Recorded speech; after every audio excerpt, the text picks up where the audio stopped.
Hi, Cheryl.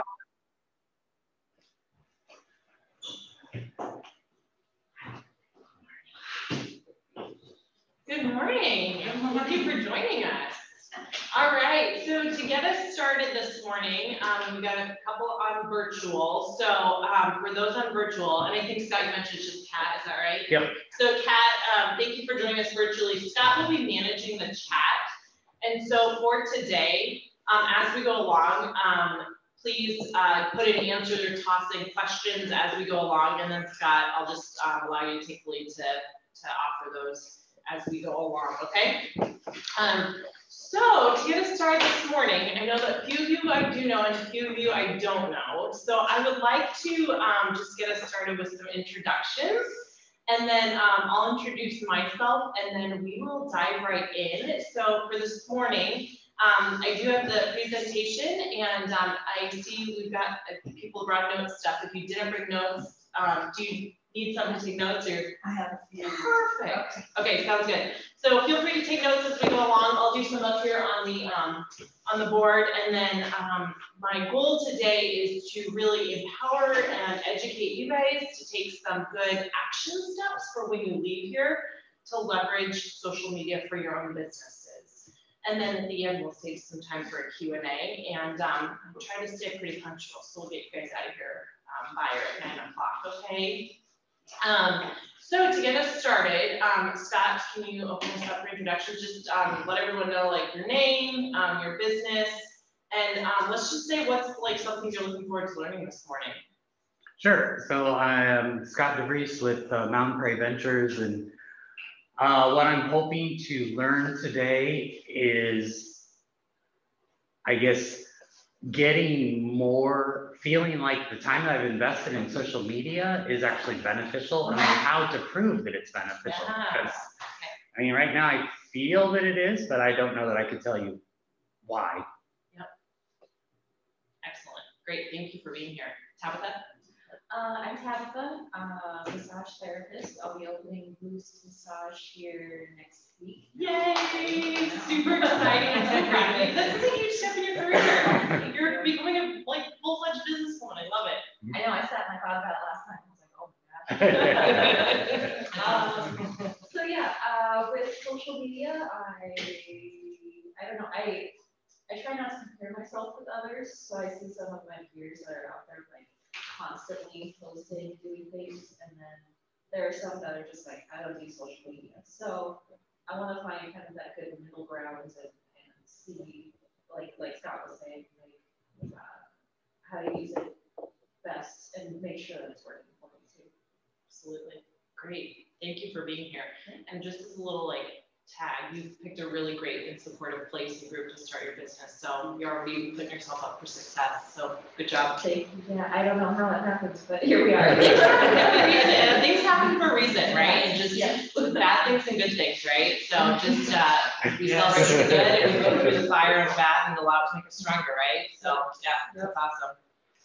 Cheryl Wiggins, I own Twice Blessed on the Square here in town, and I am confused on some hashtags and what Facebook is doing right now with hashtags. So if you have any insight to that, that would be helpful. Great.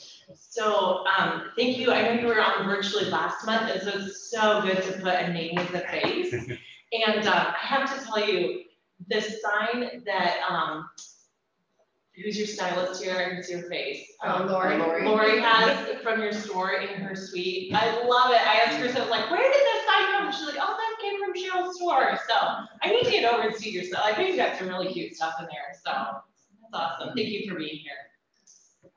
I'm Cheryl Clayton, branch manager at Great Western Bank. Oh, great. So I'm just here gathering information, curious, and don't be offended when I have to leave before my branch opens. Totally understand, and I get it, and we're all busy business owners and business professionals, so totally get it. Thanks for the heads up, and thanks for being here. Where is the branch? Did I drive past it? Yeah, okay. It's right from across from Casey's. Oh yeah. Yep. I was looking more at how busy Casey's was this morning, so yeah, but, well, thank you for being here, Cheryl. We got 2 Cheryls, all right. Kirsten Wyland. Yes. Ah, okay, there you go. Yeah, alphabetically I'm first. I love it. Anytime I do an email, I still have to think about it. Okay, which one's which? All right. Be sure to get the right one. I'm Kirsten Wyland with Praisescape in my own massage. Awesome. And this is space. Beautiful space. So, What are you learning from today? Whatever I can. yeah, that's a good thing. Yeah. Probably how to use my downtime here is coming up soon to best manage my social media empire. Love it. That's what I'll physically be able to do. That is great. All right, Kat, would you like to introduce yourself for us, please? Is she there? She is She there. might be. I'm getting there. Okay, Yay. We should give you a heads up, sorry. So hi, my name is Catherine McClure, and I own Catherine McClure Photography. I'm a Prairie City Square, and I've always loved to learn and join with you guys in the morning. Awesome. Well, thank you so much for being here, Kat. And is Scott, I mean, she introduced us, Catherine, you introduced yourself as Catherine. Is it okay to call you Kat? Oh gosh, yes. I want to make sure. I always want to be respectful, so thank you. Okay, great. So for those of you that don't know me, my name is Amanda Lundstedt, and I am a business coach with Action Coach Business Coaching out of Urbandale. And my story is that before I became a business coach, which I've been doing for the last 2 years in my professional career, I was a business owner before that. And so as a business coach, I have a really unique perspective of having actually been where you guys are on the side of having been a business owner, and I actually had a coach to help me through what we call the 6 steps of business in Action Coach Business Coaching. So I actually took my business from founding it out of startup to growing it to actually in March, we just sold it. And so it's a really cool part of my story, but it also allows me, I believe, to become it allows me to be a better coach. And I'm a very unique coach, especially with an Action Coach, in that I am a young female that has been a business owner. And so really, I find that the power of my coaching comes from not only having been a business owner, but also recognizing and empathizing with my ideal client is working with female and minority-owned businesses. That's not to say that I'm exclusive to that. I certainly am not, but that's where I really found my niche and my baby is, which is very, very different from many other coaches in our firm. I absolutely love educating. So I just want to thank Kirsten, Scott, the board, and the PCDA for allowing me to do these monthly seminars, because it really brings me joy. I'm such a nerd, and I love learning myself, but then helping other people. And so really, I just want to say thank you to you guys for letting me be here. I know your time is valuable, and so I really want to make the most out of your time today. So I do have structured content that we will go through, but feel free to dive in as we go along and jump in with questions. And so that we just want to make sure that you guys make the most out of your time here this morning, okay? All right, so today I want to do an introduction briefly on social media, and then I'm going to give you 10 action steps, and then some of them have some bonus steps in them too to take away. So if you're taking notes, when you head out here, I want you to have a list of at least 10 things that you can do in 10 action steps. So let's just dive right in, okay? What is, wait for it. There we go. What is, whoops. And there I go ahead of it. Okay, so what is the purpose of social media? Think of social media as a whole, regardless of whether you're a business owner or whether you're just an individual who isn't traditionally employed. What is the purpose of social media? Communication. Communication. Yep, that's certainly part of it. Absolutely. What else? Connection. Connection. That's the big one. The purpose of social media, and connection is part of it, but the purpose of social media is to be social, which may be social through communication, through connection, and through community, right? Those are three big C words that allow us to be social, right? So if the goal of social media is to be social, we said connection, communication, and community, right? Are three ways that we can be social. Does that make sense? So, if the focus of social media is to be social, when you're in business, social media can be a blessing or a burden. What do I mean when I say that it can be a blessing? What are some of the things that in business social media allows us to do and to be? Visible. Visible, absolutely. So it can be good for building a brand, right? Being visible, it can help with increase with brand, right? Free marketing. Say it again. Free marketing. Free marketing, absolutely. Free, or in business coaching, I use the term guerrilla marketing, which let's just step aside for one quick second to define that term. Guerrilla marketing is marketing, and I have this person triple stacked, so it will not leave the wall. Talk about learning. There's what I'm learning. So guerrilla marketing, highly effective, low cost marketing strategies. If you would like a good book to read on this, Guerrilla Marketing by J. Conrad Levinson is a really good book. And he actually wrote a separate one about social media guerrilla marketing. So there's a huge link between them, right? Between now that social media is a part of our ever evolving and ever changing world. So now there's a huge link that we can use it as a tool for marketing, right? How else can social media be a blessing when you're in business? Can you connect with other business owners to try, discuss concerns, brainstorm? Absolutely. Solve problems for your clients. I told Kristen this story. There's a business owner down in Bloomfield, Iowa that I know. She Facebook messaged me using social media. She said, Amanda, I have a client of mine that is moving to the Altoona area. Do you know of a good licensed massage therapist that I can refer them to? Absolutely. Guess whose name that I gave them, and guess whose center that I gave them? Okay, that never would have happened had we not had social media.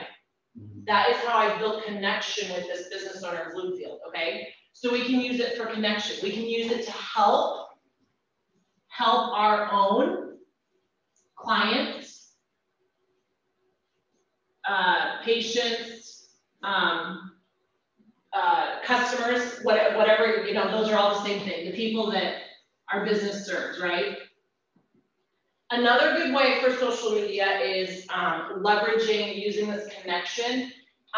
If you are in healthcare and you need a specialist, so let's say you are, I actually just got a text, just last night, from another healthcare provider in the area that asked me, who do you know that I can refer somebody to for orthotics for flat feet? I will go online later today when I get back to that text. I will use social media to pull recommendations. Why would I go that route? What can social media offer for businesses? Broader reach. Broader reach, absolutely, absolutely. And referrals and reviews. There are reviews on Google, there's reviews on LinkedIn has recommendations, Google, Facebook. So we can see how in business, social media can be a very powerful thing, right? How can it be a burden? When it doesn't work. When it doesn't work? Give an example of that. When you're working on scheduling posts and there's an error and it won't schedule, and that's your allowed time to work on that. A little bit of frustration there. I've just had this happen yesterday for the new owner of my business. I'm helping her transition, so I'm still managing the social media. I posted everything online. It was a video, had the post all beautiful. It said it posted. and then I couldn't find it. And I was like, frick, I've got to get out the door to get to clients. So that very thing happened to me yesterday. So then I posted it again, only to guess what? Find out that it posted twice, and I was so annoyed. But it was a time crunch, right? Yeah. So it can be it can be a burden, right?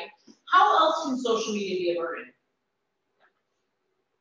People can contact you 24/7. Yeah. Yeah, you're never off the clock. 24/7 connection. Yep. How else?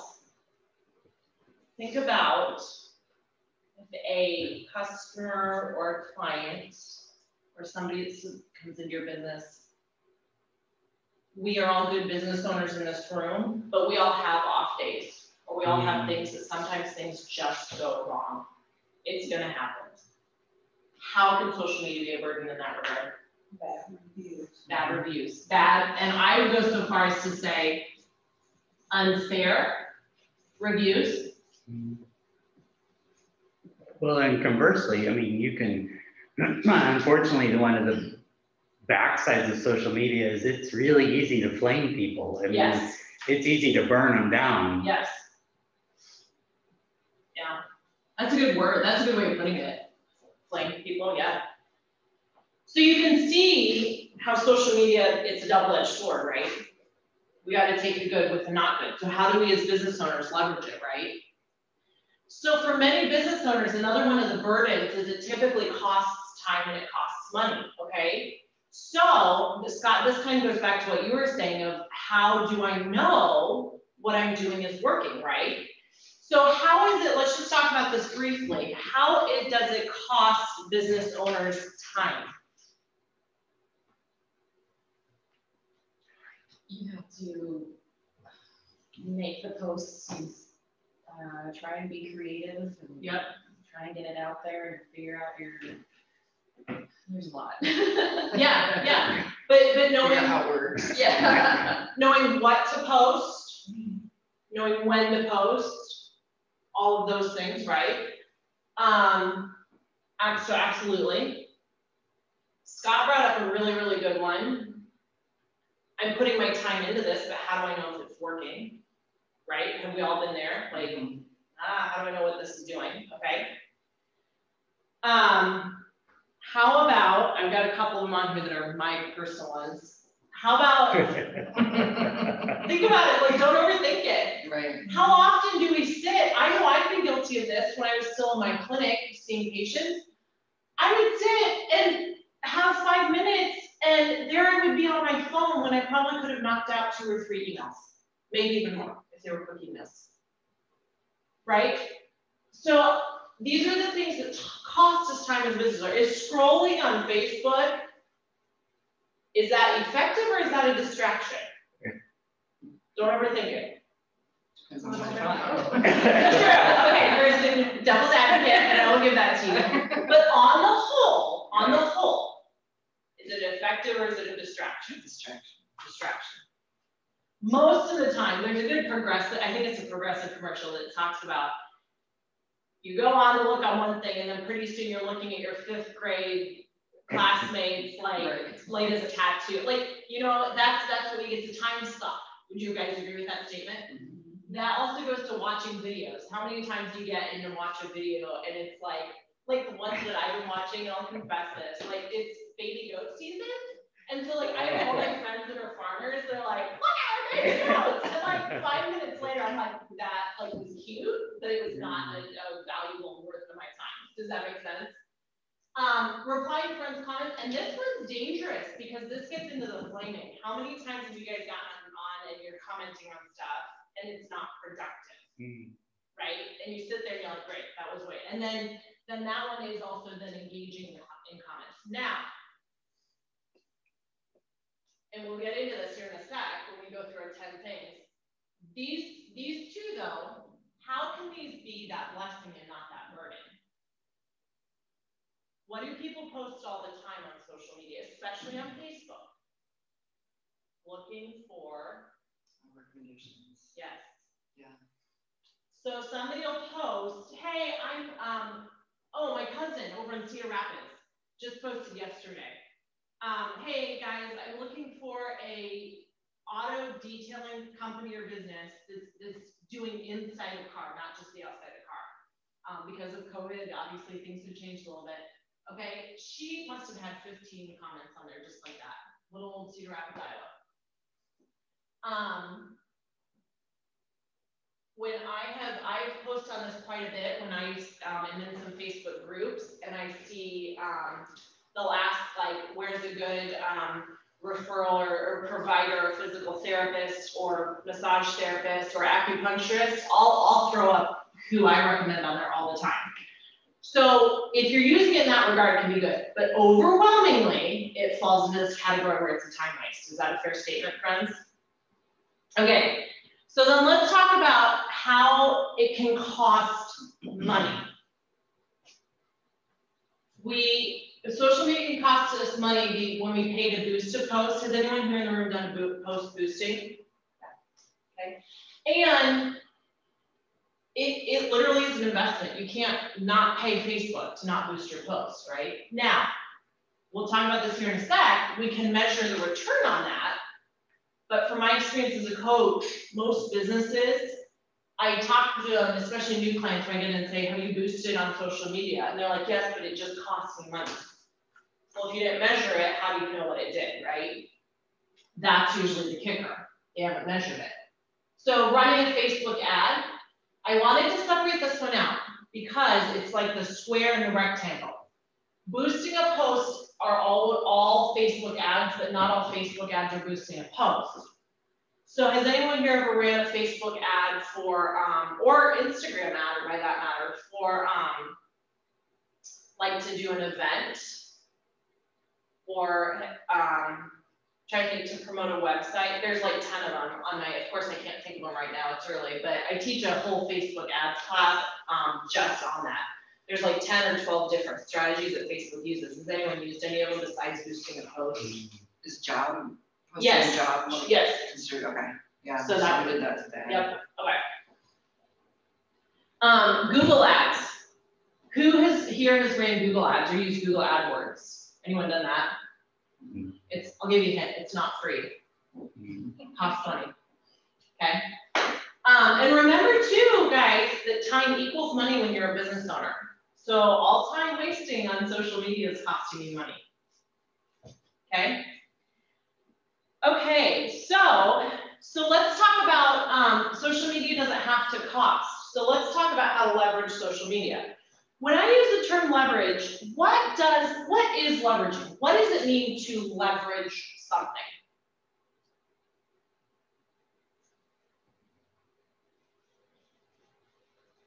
Use it to your advantage? Yes. Yep.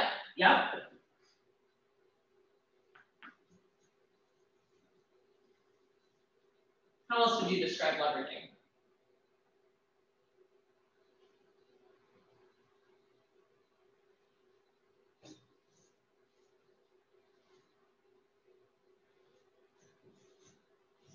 I would say it's like supporting the connection.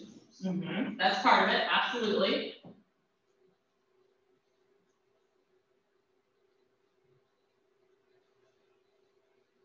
Those are all two great examples and practical ways. In business coaching, we teach leveraging is doing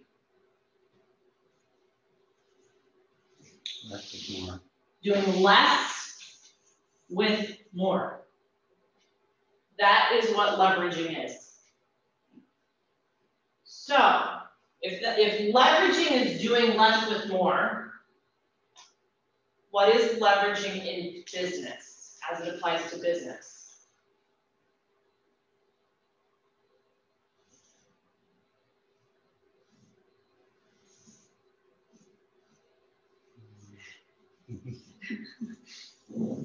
My handwriting's not the best, I'm a lefty. Leveraging in business is systems. So we use systems, which allow us to do less with more. Does this make sense? Another acronym for systems. System stands for save yourself time, energy, or money. If we can set up a system to save ourselves time, energy, money, we are now doing less with more. Does this make sense? So,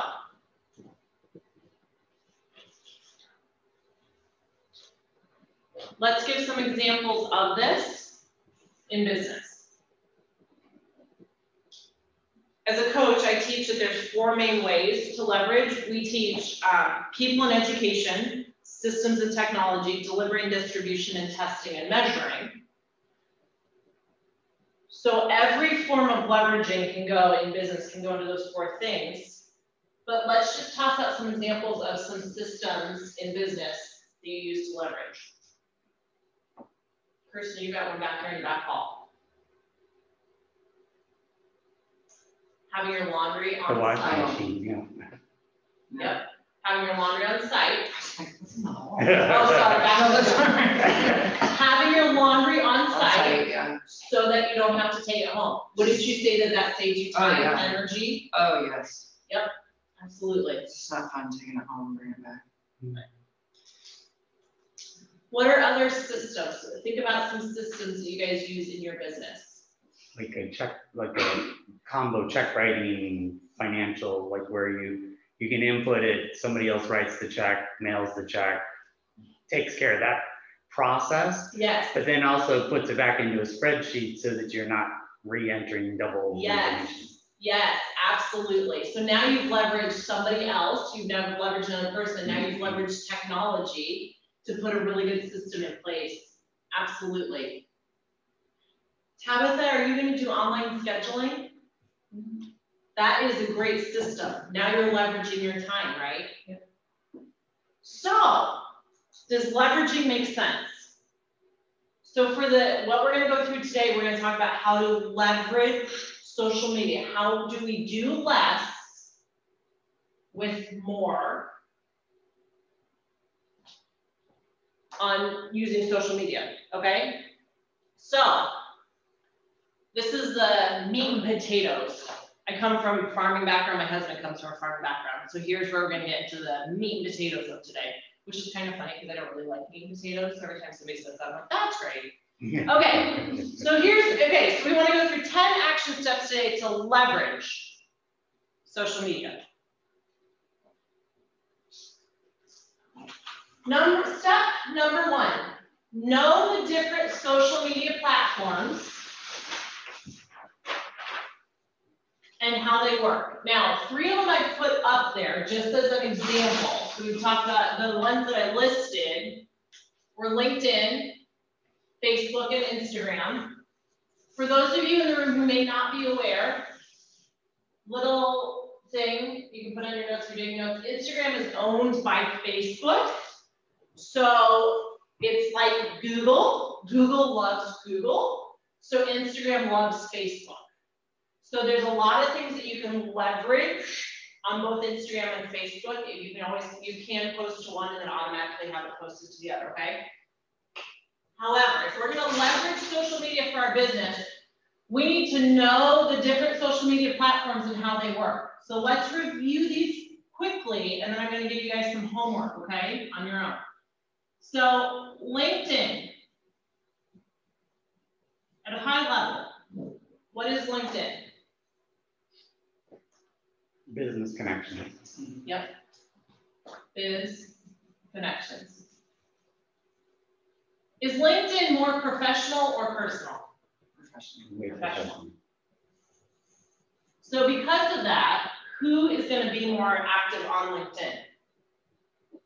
Headhunters. No, that's exactly right. Yeah. That's exactly I'm only laughing because I'm totally getting slammed by that.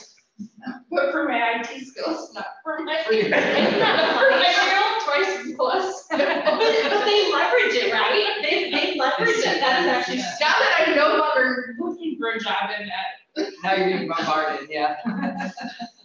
But headhunters, professionals, right? So as a business owner, Cheryl, this can be actually really, really, really good for the bank if you're looking for new team members. Do you guys use LinkedIn? We do. Perfect. I love it. I love it. So biz connections, right? Professional and headhunting. So are you gonna be posting about my daughter's new puppy dog and what it's been doing on LinkedIn? No. Are you gonna be posting about a new hire or growth or expansion of your business? Yes. Yep. Facebook and LinkedIn, or excuse me, Facebook and Instagram, while they're one company, let's talk about Facebook for a minute. This is a bold statement, but I'm gonna make it. Facebook is, if any business owner, if they came to me and said, what is the one social media that I need to be involved and active on, more powerful than all the rest, hands down, I would say Facebook. So why is that? Why do you think that I would make that statement? It's popular. It's the most used, I think. Bingo, bingo. Facebook still is the biggest. It is the biggest overall. And it's broad. Yes. I mean, it's from 13-year-olds to 100-year-olds. Yep. Yeah, absolutely, Cheryl. It's big, and in on that sense of being worldwide or being broad, it's worldwide. If you look at the number of Facebook users, it is always going up. Now, some quarters it may go up like this, others it may go up like that, but it is going up. You can't say that about Twitter. Twitter plateaued a long time ago, and I even think they might have declined. And not to get political, but you know, the controversy last year with the whole censorship, if you looked at the business side of Twitter's numbers, it didn't help Twitter. So Twitter's, while it's still social media, for business, I make the argument that it could be more of a distraction than helpful. Has anyone in here used Twitter? Yeah, what do you find is valuable about using it, Tabitha? I don't. But That's funny. It does have like those instant smaller snapshots. Yeah, there's value there. Yeah, totally. So Twitter's definitely one. Okay, so we talked about Facebook being the biggest and the broadest. The other thing that's very powerful about Facebook is when it comes to business, Facebook has more business-focused tools and business-focused opportunities than any other social media. Theirs is the biggest and the broadest and the best. Does that make sense? So there's apps that you can use and stuff like that on Facebook. So Instagram, so Twitter, like Tabitha said, is more of a short snapshot. And what is Twitter like specifically? What makes Twitter different from these others? It's just words. Bingo, bingo. Twitter is word focused. It is not visually focused. Now on that, which one is visually focused? Right. So how would Instagram think about it in terms of business? What would be a business that could do really, really, really, really well on Instagram? Retail shop. Bingo. Twice less, Cheryl. They would do amazing on Instagram. You're on there, right? yeah. Kind of. I'm not on there very much either, so. But retail, right? It should to be. Yeah, retail. It's always my goal, and usually one of my goals I don't make. And even services that, like my husband's companies, they do painting. Yeah. So like before and afters, you get that visual, that quick visual. Absolutely.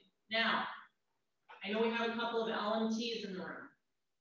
You can use Instagram, and I would definitely recommend being on it, but it's not going to be as powerful because it's hard to get that visual. It's harder. It's harder to do before and afters. Would you agree with that statement? It's harder to do people, while you can definitely set pictures of your scene, or you can set pictures of what you're doing outside of work, it's hard when it comes to something like that.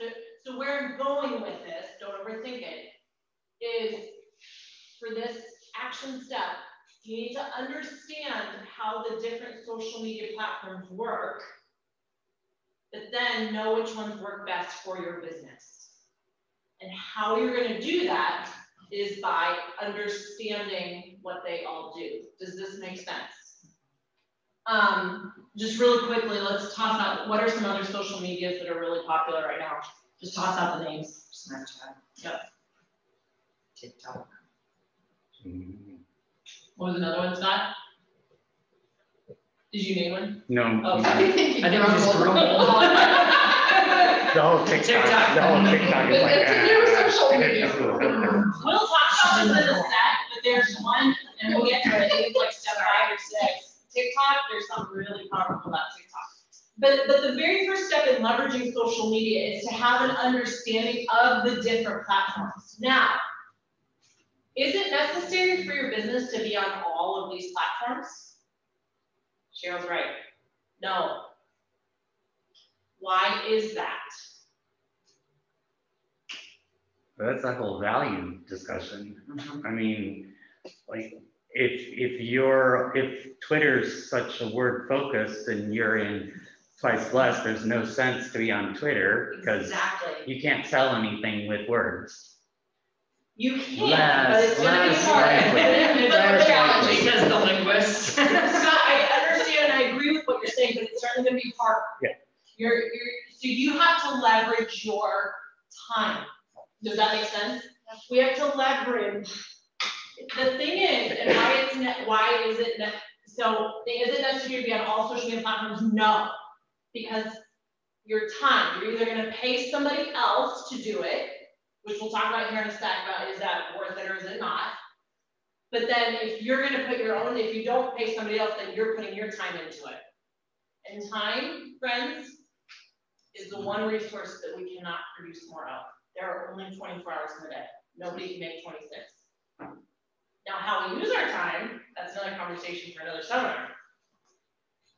But I'm trying to get at, let's, with our social media, use it. Now, step number 2, understand your ideal client and where they will be social, which this piggybacks off, is it necessary for your business to be on all social media? Scott's ideal client is different than Tabitha's, is different than Cheryl's and Kirsten's and mine. What do I mean when I say ideal client? In business, what does ideal client mean?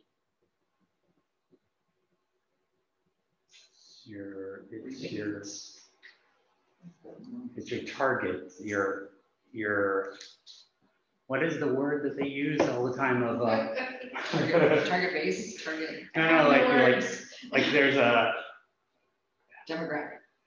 they actually have a word like that Niche. that you name your ideal client, like that you to the point that you actually come down to, oh, it's Susan and she's a 37-year-old housewife with 2 kids and so forth. So you have like this very specific. So I'm not sure that I know what term you're using, but Scott hit the nail on the head. And this is an exercise that I do that we actually have a whole nother seminar on that I can do next month or 2 months, whenever we get it on the calendar. But identifying your ideal client can be as specific as Scott said. So when I owned and operated my private practice, I had my ideal client specifically down to ideally gender, age, profession, income level. The only thing it sounds like I hadn't done, Scott, was name of. So ideal client did not have a name. Oh, see there, yeah. So I missed the mark on that one. But why, in terms of social media and you as a business owner leveraging it? So if our ideal client is our target client, okay? Our ideal client is the one that is statistically going to be the one that comes in and makes our cash register ring. So why is it valuable to identify them in terms of social media? Because if you're going for Susan that has 2 kids and whatnot, she might, and you're on Twitter, I guess, she'll probably not be on Twitter. She wants to see. Exactly, Tabitha, you hit the nail on the head. You need to know who your ideal client is, Is that me? No. Okay. And then where your ideal client is going to be and is where it's going to go. And that is part of identifying your ideal client. When we do the seminar on identifying ideal client, where do they shop? What music do they like to listen to? What TV shows do they like? I mean, this is how specific you can get with your ideal client. I will tell you, friends, in terms of, here's a really good example for all of you in this room. Think of ideal client geographically. Where is your ideal client going to be? Here, around here. In Prairie Surrounding City. communities. Right, and likely within a 5, 10, 15-mile radius. 20. 20, there you go, there you go. But it might, but this might be one though, like even with Twice Blessed though, that might not be accurate. Like she might find that her ideal client sits in a shipping space. Scott makes a very good point, and exactly right. But how is Cheryl know this from Mark? Because you're right, but how is Cheryl going to know that? Yeah. Unless she's identified her ideal client. And at that point, then she could now be leveraging, say, social media to now connect with international providers or nationwide providers. Yeah, because you could ship all over the place. Scott and Kristen and Tabitha don't have that opportunity. But identifying your ideal client, so maybe Cheryl's ideal client, if I may use you as an example, is, you know, maybe a female who's maybe a mom or a grandma and who really likes, maybe they like to scrapbook because they like, you know, more nostalgic things. Maybe retired or semi-retired, so they have maybe a little bit more time and discretionary income to shop online. Can you see how we can get pretty specific? Now, I've not been in your business, so I'm just making some, what I would assume to be true, but you see the general trend that we're looking for, right? But yeah, if you can find somebody like that out of Maine and sell your product to them, boom, go for it. Yeah, absolutely. But understanding your ideal client and where they will be social. So to use my private practice before I sold it as an example, my ideal clients were primarily on Facebook because they were weekend warriors who are middle-aged, so they're not going to be as much around this or this just because of age. And they also would come in on Monday mornings on social media and want to blast all about, they wanted to brag about their race results and stuff. Okay, you can judge all you want about what they were doing, but I knew for business that they were going to use this. So for business, where was I going to put my time and energy and effort? Exactly. Now, as a provider in healthcare, where was Amanda going to leverage connecting with other providers and professionals to build business connections for referrals? So when I started out my private practice 7 years ago, I will tell you, I set up a Twitter and I got off of it real quick because I realized my ideal client wasn't there. They weren't going to be social on Twitter. I will also tell you as a general trend, and this goes back to number 1, Twitter anymore is really honestly highly like political. I mean, you see politicians get on there and that's where they're spouting stuff and pontificating, and that's fine. That's what that platform's for. But really, I'm not trying to beat them up. I'm just again trying to leverage what I know about your guys' business in this room. I'd say Twitter's just simply not worth your time. Well, and quite honestly, Twitter is older white males is the demographic. Right. And how do you know that, Scott? Unless you're applying the first step that we said, yeah. Right? So, okay, so step number 3, we gotta keep moving here. Keep your time on social media structured. What do I mean by this? I'll give you a hint. Let's go back to what we were talking about earlier. Don't be scrolling. Right. So to keep your time structured on social media, some questions to ask yourself. How do you know when the best times to be on social media for your business? If you're a Monday through Friday, 8 to 5, like I am with my business coaching, when does it make sense for me to be on social media? Not in your 8 to 5 time. What? I would say outside that window. Well. I mean, I'm gonna well, tell- are you talking about like when you're setting up, like spending time setting up posts and getting prepared, or when you're actually like watching social media or interacting and? Right, to be on, to be active. Oh, okay. Thank you for clarifying, Yeah. Yep. Yeah, then you need to engage during the times that your customer would be. Exactly, Needing to be exactly. Monday through Friday, 8 to 5, yep. If you are a, coffee shop, when are probably gonna be your best times to engage? Bingo, AM, yep.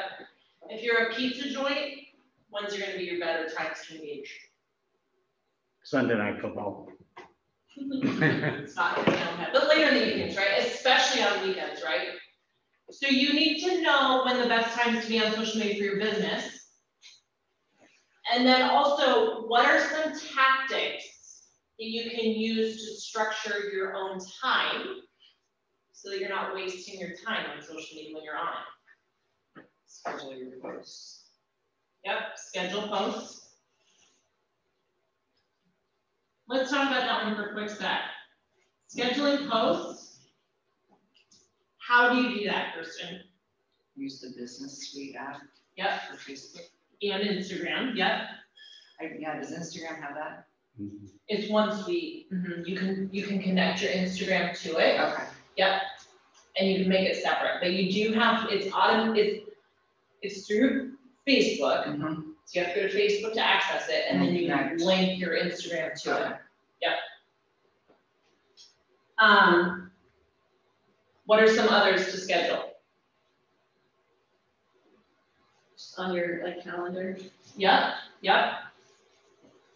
There's outside ones, like, have you guys ever heard of Hootsuite? These are third parties, but they're third parties apps and programs that you can use to schedule your posts. Yep. Can you link like all of them into those Yes. parties? Okay. Yes, so you can link as many as basically you want. Now, that brings up a really good point. And I think actually Miranda C spoke about this at her seminar a couple months ago. These are valuable if you test and measure. So what I mean by that is you can set up your LinkedIn, your Facebook, your Twitter, you can put them all. You put one post and have them go out to all of them. But can you see how they could perform very differently based on the social media platform? So third parties like this, while they definitely bring value, you have to be careful about them not seeming disingenuous, because it's really easy to tell, oh, somebody just used a third party to plaster this up here, because it definitely doesn't belong on Twitter, or it's an oddity on Twitter. Does that make sense? Okay. Do those third party companies, those cost? Yes. Yep, and that is definitely one of the things where you have to leverage if you're gonna use this. Back when I started my private practice in the very beginning, I did have a Hootsuite, but I just had it for, I think I had it for like 3 months, and I wasn't seeing a return on it, so I got off of it. But I did test and measure it. I tested to say, okay, is the money that I'm putting in, am I seeing a recoup of that, right?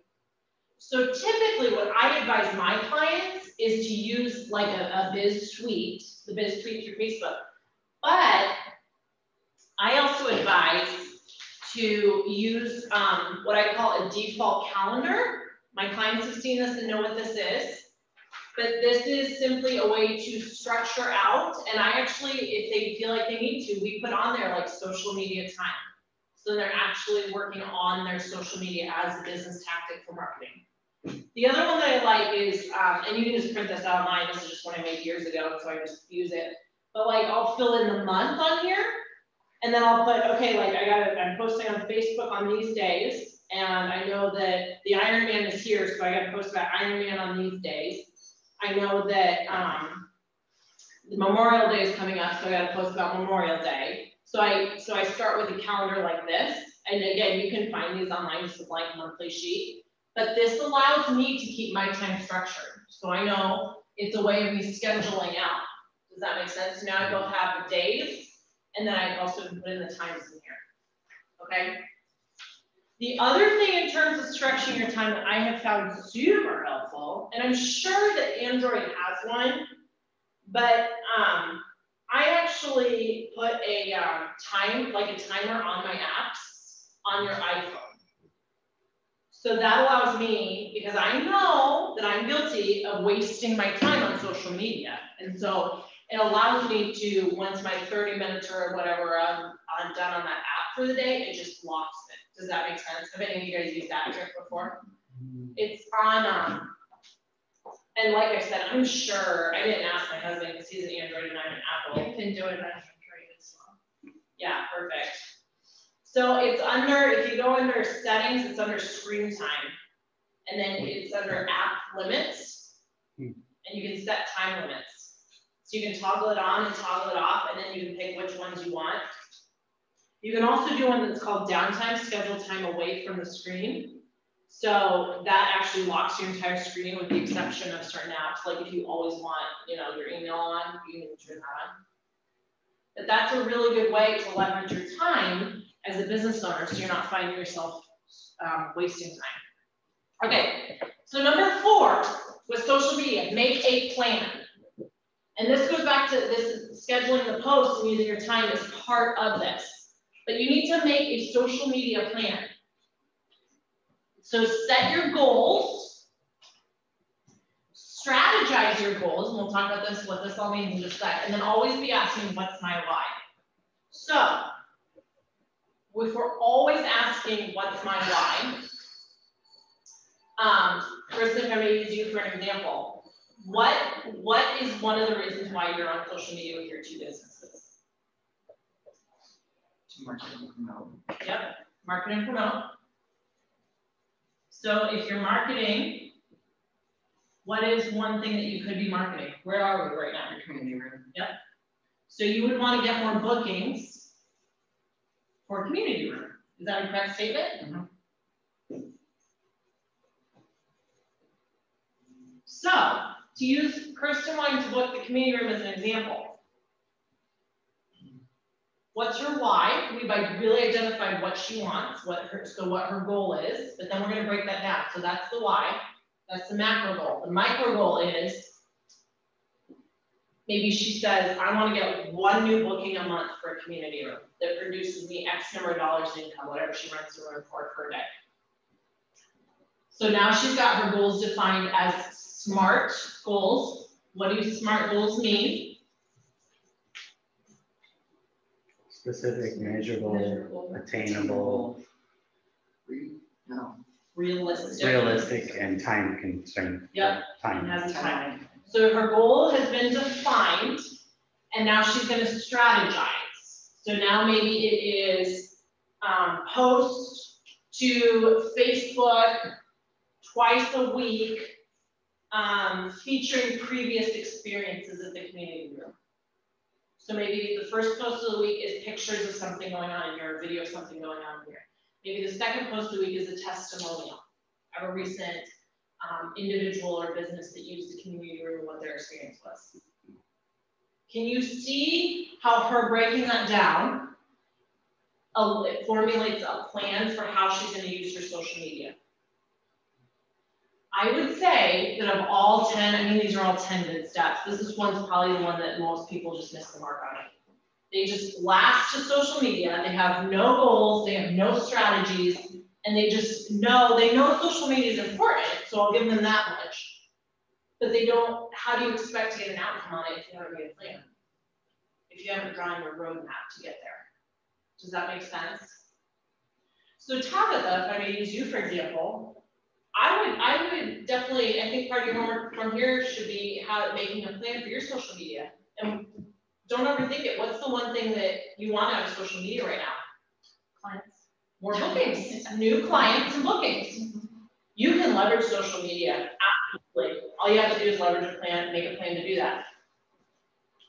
Okay, so action step number 5. Once you know your audience on social media, once we've got our ideal client, once we know what platforms to use, once we've made our plan to get there, Now, part of the focus of your social media and the action step needs to be on growing your audience. Why is this? And think very back to what I asked in the very beginning. What is the purpose of social media? Connection. To be social, which is connections and community.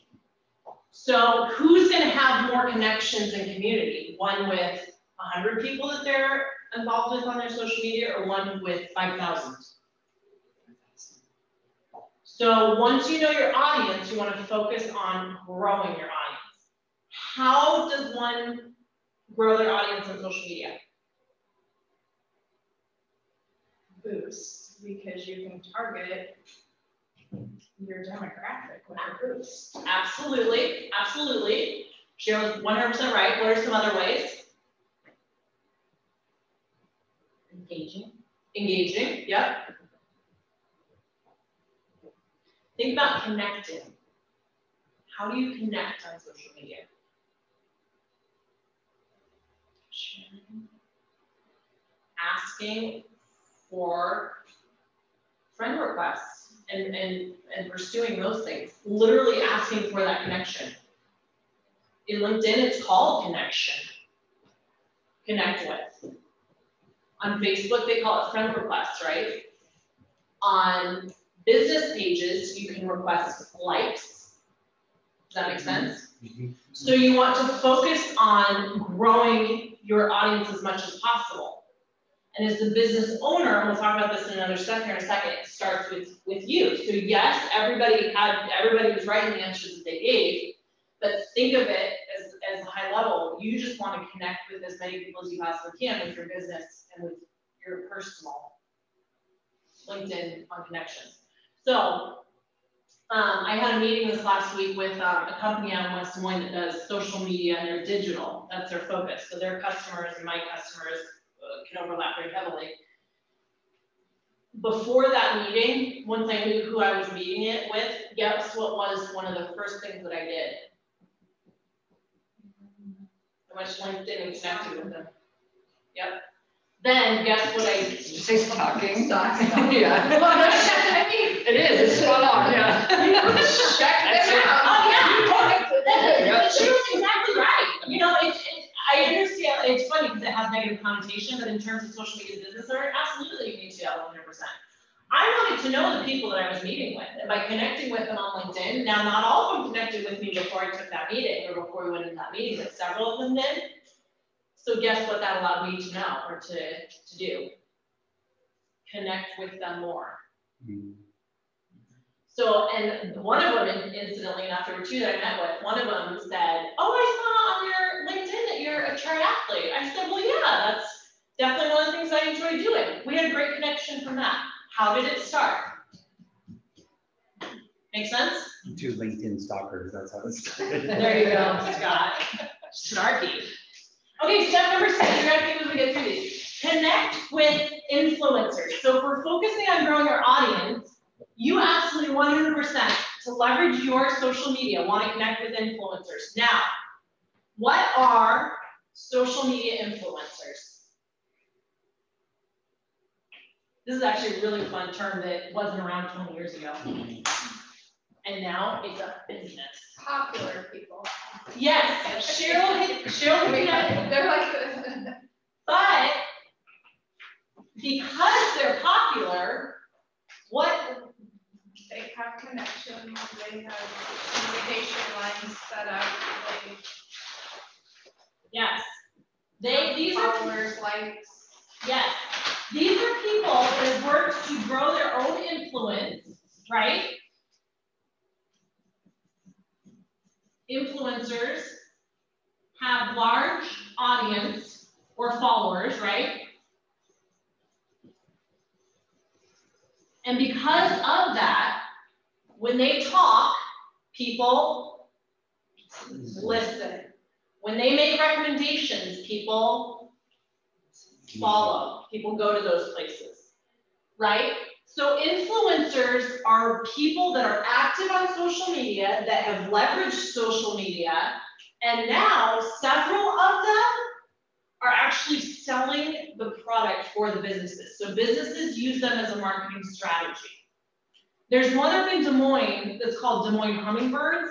Now, Des Moines Hummingbirds is a little bit of they're a little bit different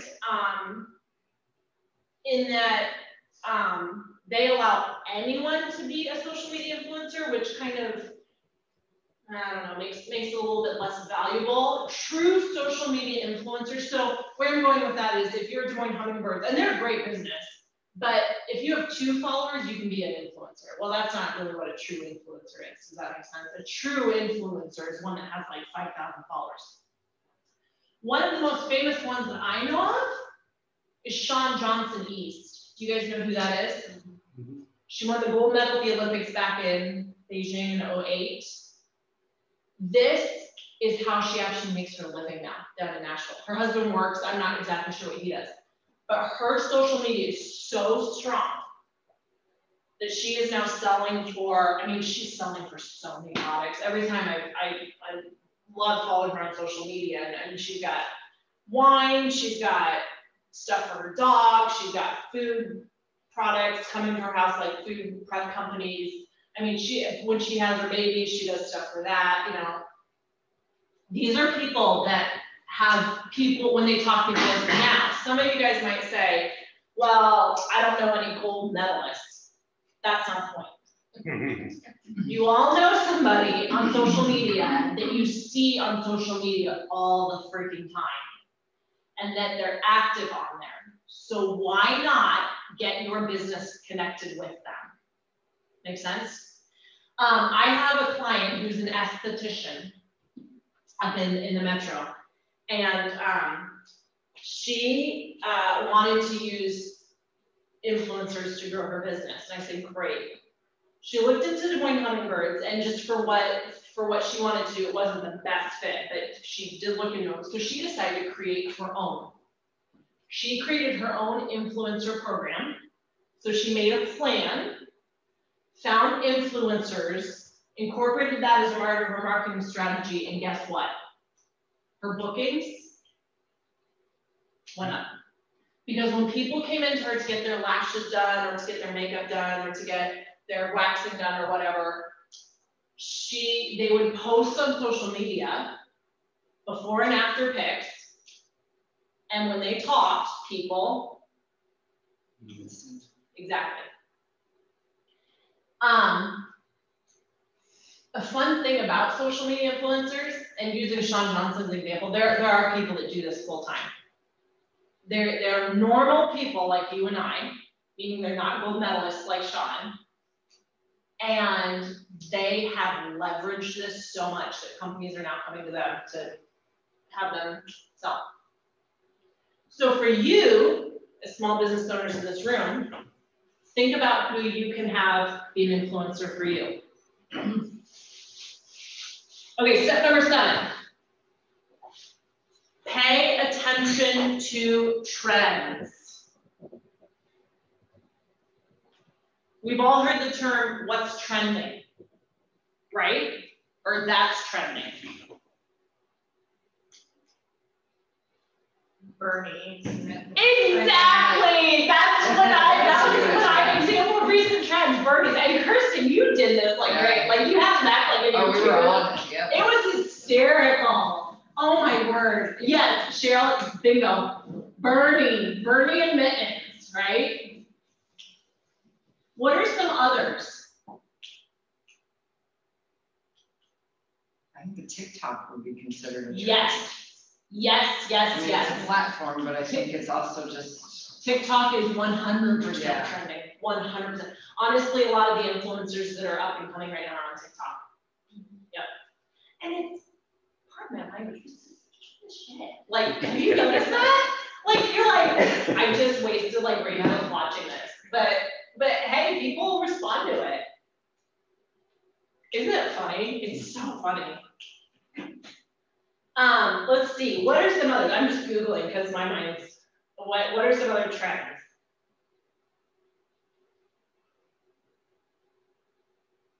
I guess like seasonally, we've got like summer coming up and stuff, so And also we're like trying to get that post-pandemic, so everybody's out and about and trying to see what's out there and getting home. Yeah, absolutely, absolutely. Think about seasonal. Grocery stores on social media, they love seasonal trends because like I follow Hy-Vee, Fairway, and Aldi all on social media. And Aldi right now is like, here's our Memorial Day stuff. Like it's all like brats and burgers and watermelon. Yep. So know the trends. You don't want me to like log in for this and we'll download and send it to you. Just want brands, or we just want trends. Yeah, don't be silly. Okay, so for the sake of time, but you can Google like what's trending right now on your own. Like you can go online and find what's trending. But yes, always be thinking seasonal, which on that is holiday.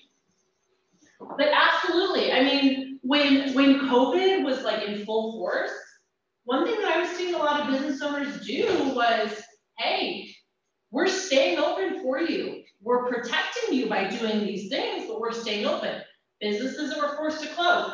Hey, we have to close our doors for a little bit right now, but we'll be back. Don't worry. That was one thing that I did with the clinic. When we closed down a year ago and I was still operating it, I said, hey, guys, don't worry. This is going to be okay. We are not going to allow this to beat us down. We're going to get through it. Yeah, we had to close our doors, but know that we'll be back. It got so many freaking likes. Like it got more than any other post that I posted that year. Like it was crazy. But it was what was going on with the world. It was what was trending, right? So pay attention to trends and leverage them, like Bernie with his mittens and Kirsten's massager. That was so fun. It was just everywhere.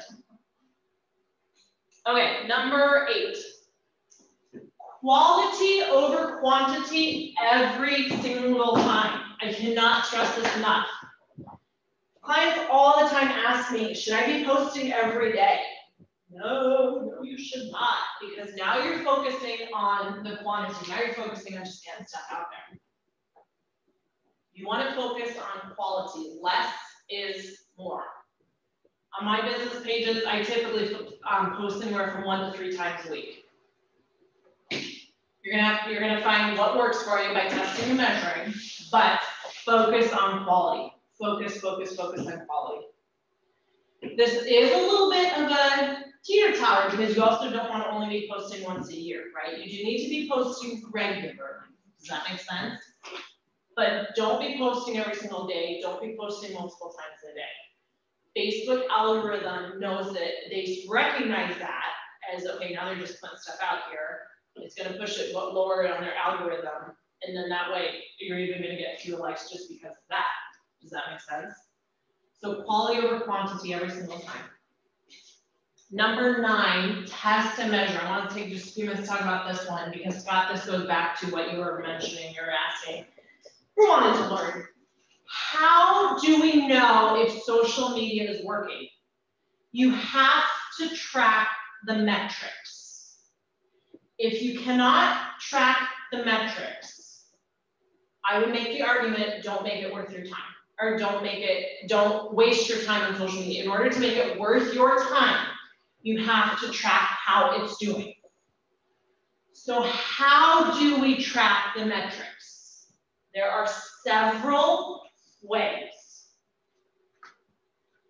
Number 1 is you can actually literally track the performance. The one that I am the most familiar with, or the 2 that I as a coach am most familiar with, are Facebook and Google. You can actually go into the back end. Google is called Google Analytics. Facebook it's in their business suite. You can actually track and see. And you don't have to post for that. Like you don't have to pay for that. You can just actually go in and see just your organic, what I put out there, how many people did it reach, and what did it do. So you actually want to be going in and looking to say, okay, did this video that I post here do better or worse than this copy, this words and no visuals, or maybe this picture? Does that make sense? Did posting at 9 o'clock in the morning do better than 3 o'clock in the afternoon? So you can go in and actually look and see how many people it reached, how many engagements it got, what are the numbers behind it. The second one is measuring ROI. So if you're putting money into it, so if I'm putting $100 towards this ad, at that point in time, you can go in and look at Facebook ads and say, how many clicks, how many likes, did I get any, you can actually track, did I get any sales from it? That's a whole nother class in and of itself we'll do later on, but what you need to make sure that you're doing is you yourself are tracking is what I'm doing working. The last thing and the most important, and all my clients, part of their homework every single month is to track these within their own business, are KPIs. Does anybody know what KPIs stand for? Key performance indicators. Perfect. Way to go, Scott. You get the gold star today. Mm-hmm. Key performance indicators. KPIs, key performance indicators, are metrics that every business has, not every business tracks, but every business has them. And these are metrics to say, what amount of leads am I getting in? So am I getting new clients or customers? How many? How many customers or clients are returning? How many did I see this month? How many sales did I make? What was the average transaction by sale? So these are going to be very personalized to every single business. So Kirsten's is going to be different than Cheryl's at the bank, than Cheryl's at the store, than Tabitha's practice, to Scott's investment company. I'm sorry, I don't know how to I just. No. It's certainly, it's a development, but yeah, but it'll get there, development company, yep. That's the best term, that's right, and Scott's development company. So when I, using my client who's an esthetician as an example, we tested and measured, we ran Facebook ads she ran Facebook ads, and part of her homework was she had to track, and every time we went to a coaching session, she had to bring these numbers back.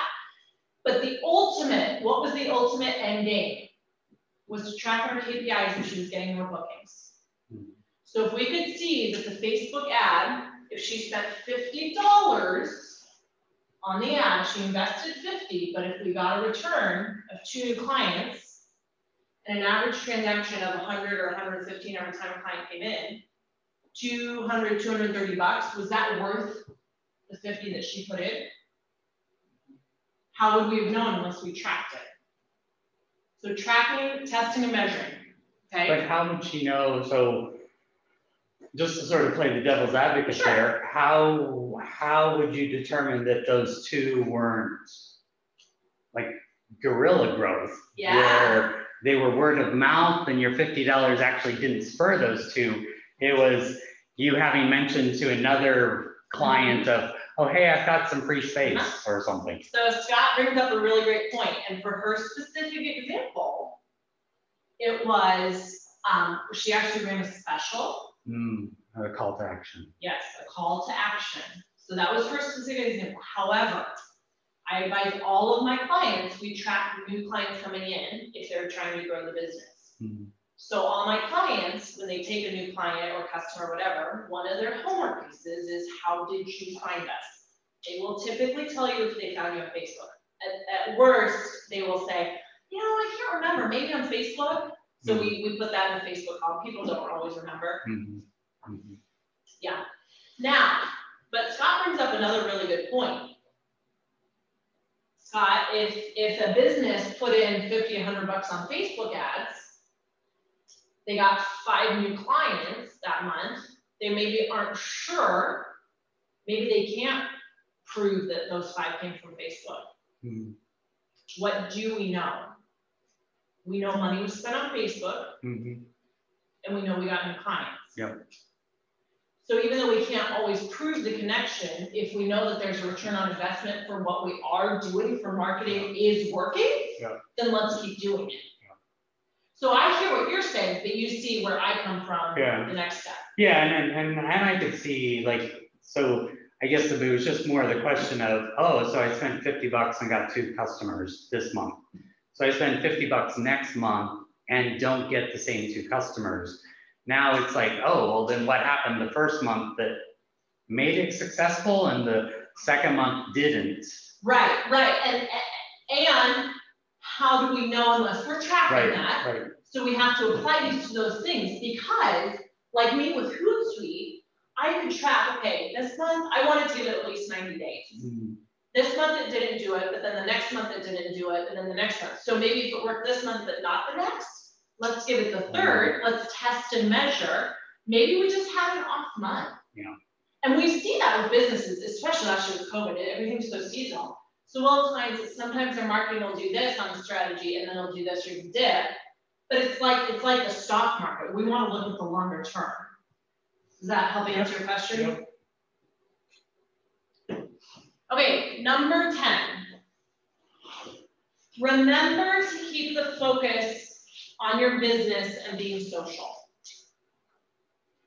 As a business owner, it is very, very hard to separate brand and personal when you're not a major corporation. Your major corporations, like your Lowe's, like your McDonald's, like, you know, these Fortune 500 companies, it's very easy for them to separate. Their employees can post stuff all the time, and it will influence the business. When you're a small to medium-sized business, that is not the case. So, Cheryl can make you as an example, and I got it out here. How you represent yourself on social media, whether you like it or not, can reflect on the bank. Would you agree with that statement? Mm-hmm. So we have to be very, very aware of this when we post even on our personal side of things. So remember, funny sells, and so does positivity.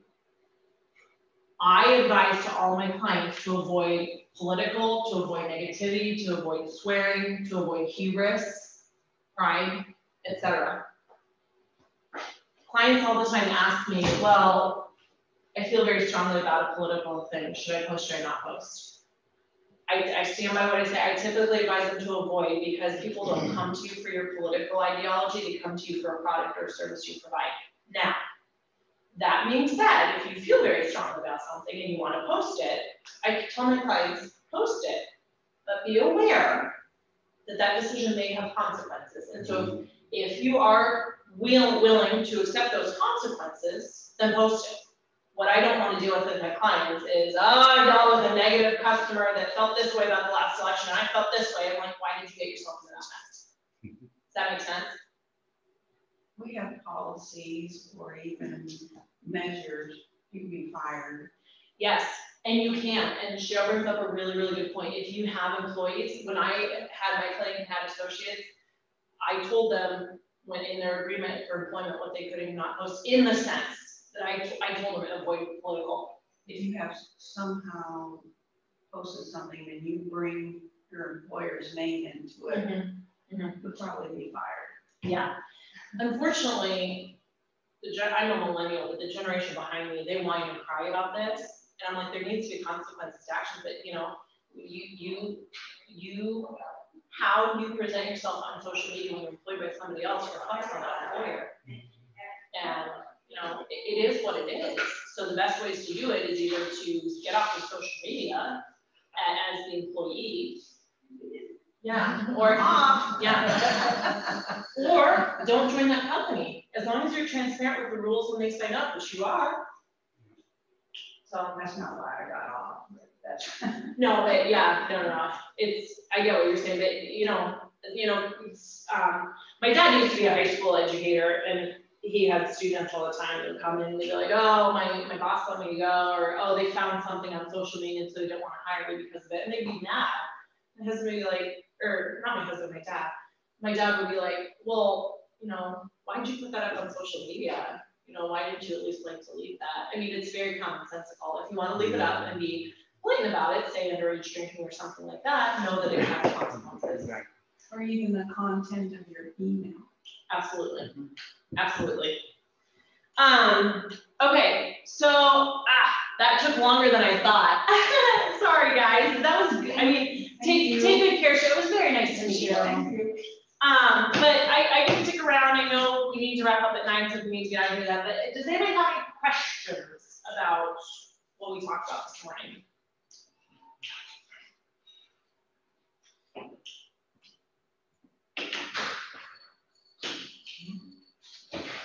Not all at once. Did you find this was helpful? Did you find you learned at least one thing? Yeah. I think the biggest thing is just recognizing that social media is a tool, and like anything else, you can use the tool for what it was meant to be used for, or you can use the tool for not what it was meant for, and then it will not have the desired outcome. There are a lot of resources online as far as, you know, like finding trends. You can print off social media calendars. You can even get like ideas for what to post on social media. So definitely, and it's all free, so good stuff on there. So. Can we, so I know that Cheryl had mentioned it, and I would be intrigued, but can we sort of circle around the hashtag discussion? Yeah, because the biggest thing is social media is it's always changing. Yes. And now I notice Facebook's doing, I haven't used hashtags Yeah. on Facebook Right. generally. Use them more for Instagram, but now I see them being treated differently maybe. Yeah, so Cheryl hit the point on, hit the nail on the head. So like anything else digital, hashtags have evolved. So when Facebook first rolled them out, it was to, people didn't understand like how to use them. And so people were putting like 15 or 20 hashtags on their posts, okay? And so remember what the point of social media is. It's to build community. And so the whole point of hashtags is to build community, right? So when you click on that hashtag, it takes you to all the other posts that you have used that hashtag, right? So it's building this community. Because hashtags were leveraged incorrectly by a lot of people, it never really took off for Facebook.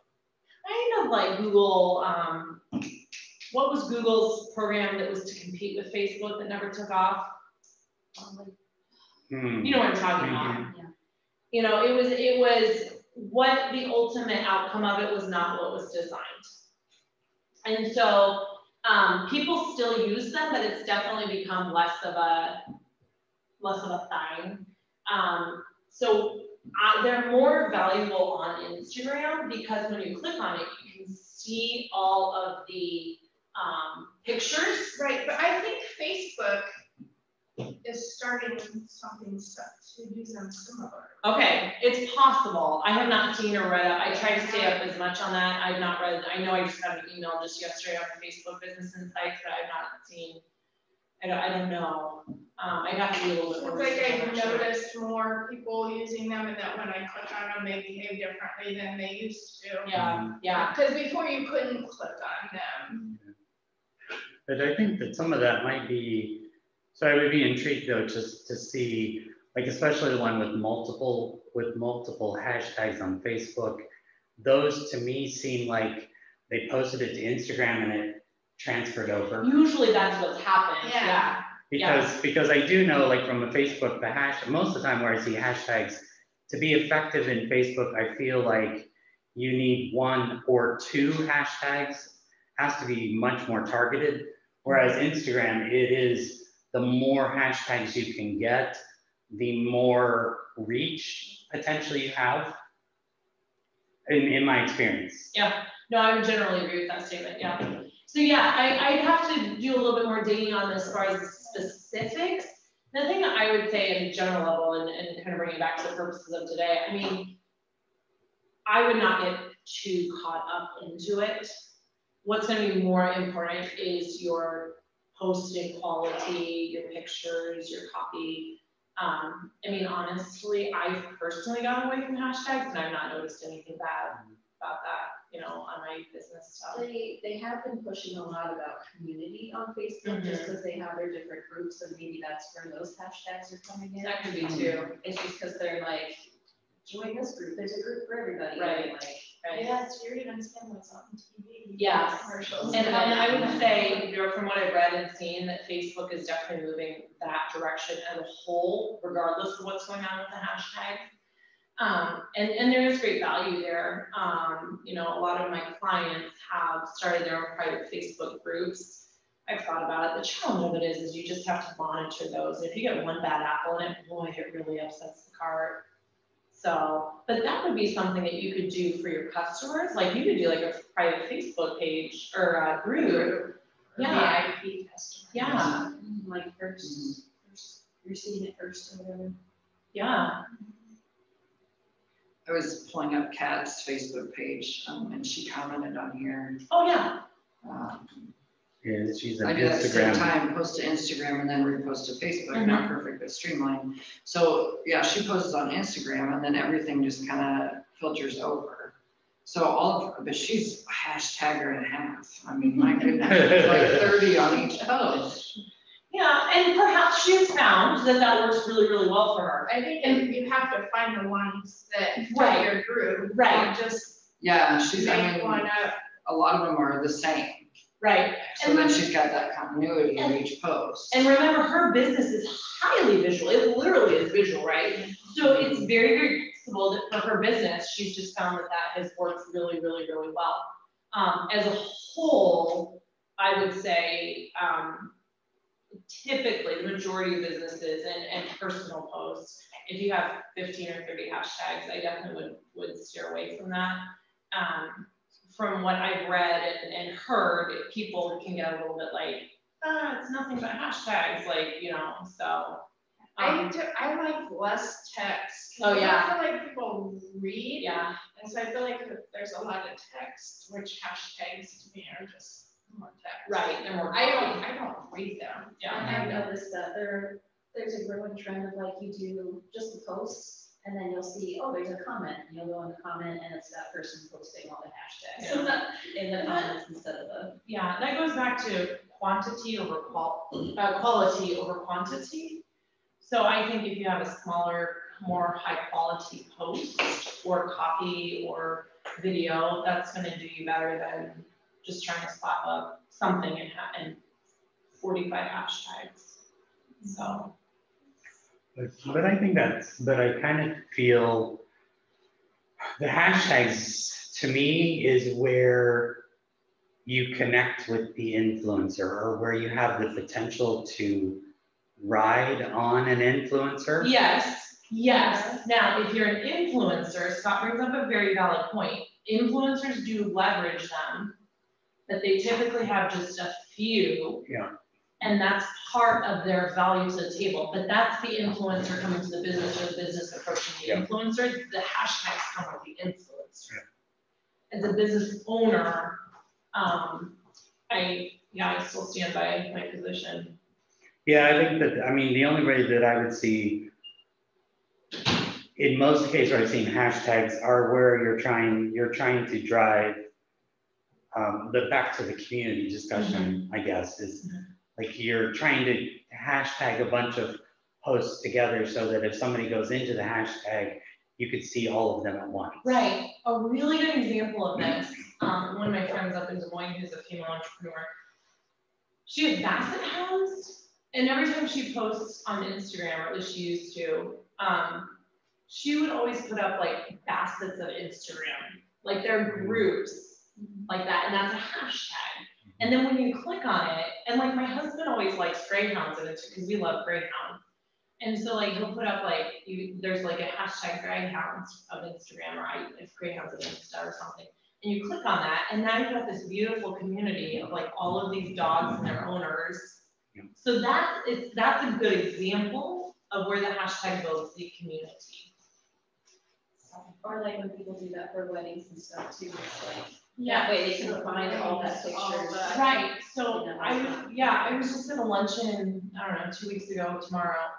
It was on a Friday a couple weeks ago for Girl Scouts of Iowa. The hashtag they said is use this hashtag, hashtag She Inspires Iowa.